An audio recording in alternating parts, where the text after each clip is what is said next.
여러분 안녕하십니까? 전북권 뉴스입니다. 촛불혁명으로 새 정부가 들어서면서 최근 개헌 논의가 활발합니다. 지난 87년 이후 30년 만인데요. 도청에서는 오늘 도민 의견을 듣는 헌법 개정 순회 토론회가 열렸습니다. 이창익 기자입니다. 또 그 사회가 겪어온 국회 헌법개정특별위원회가 주관하는 국민대 토론회는 개헌이 왜 필요한지 김성태 의원의 기조 발제로 문을 열었습니다. 제왕적 대통령의 추전이나 1인 독주 체제를 제대로 견제하기 어렵고 토론자 모두 촛불혁명을 불러온 현행 제왕적 대통령의 권한을 축소해야 한다는 데는 공감했지만 달라질 정부 형태에 대해서는 의견이 분분했습니다.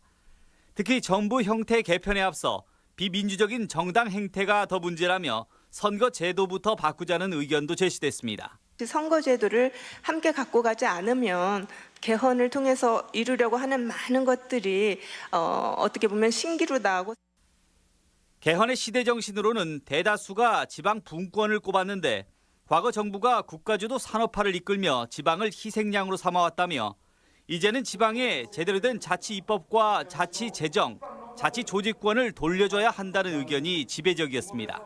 중앙정부의 직접적인 통제 방식을 좀 시행을 해야겠다.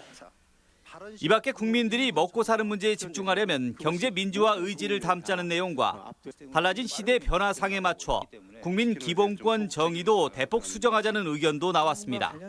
남성과 여성의 평등과 동등한 권리 부분을 좀 중요하게 다루어 주실 것을 하지만 국민 열망을 담아내야 할 개헌 논의가 여전히 국회와 일부 전문가에 의해 주도되고 있다며 더 열린 자세로 신중히 접근할 것을 주문하는 의견도 많았습니다.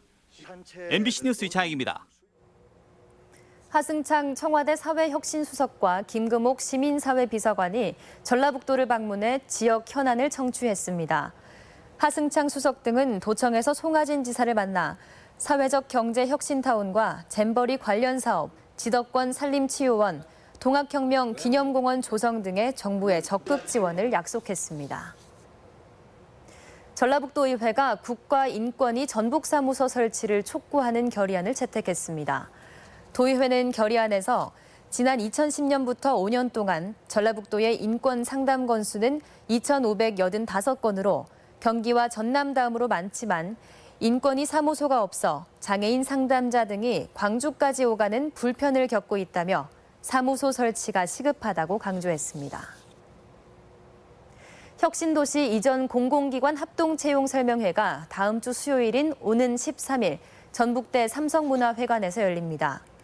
이번 설명회에는 혁신도시로 이전한 국민연금공단과 한국전기안전공사, 한국국토정보공사 등 6개 공공기관과 전북은행, 농협은행 전북본부가 참여해 채용 상담 부스를 운영합니다. 또 선배 취업자의 성공 사례 발표로 취업 노하우를 제공하고 기관 인사 담당자가 면접관으로 나서는 모의 면접도 이뤄집니다. 체납 차량의 번호판 영치가 지방세 징수에 효과를 보이고 있습니다. 전주시는 지난 5일과 6일 이틀 동안 지방세 체납 차량을 일제 단속해 718대의 번호판을 영치한 결과 3억 2천여만 원을 징수했다고 밝혔습니다. 전주시는 앞으로도 체납 차량에 대한 번호판 영치를 지속적으로 실시한다고 밝혔습니다. 전주 덕진경찰서는 10대를 성폭행하려다 미수에 그친 전주지검 소속 공무원 27살 A씨에 대해 중강간 미수 혐의를 적용해 기소 의견으로 검찰에 송치했습니다. 경찰에 따르면 A씨는 지난 7월 30일 새벽 저녁 술자리에서 만난 취한 18살 B양을 전주의 한 모텔로 데려가 성폭행하려다 미수에 그친 혐의를 받고 있습니다. 조업 중이던 어선길이 충돌해 배 한 척이 침몰하는 사고가 발생했습니다. 지금까지 전북권 뉴스였습니다.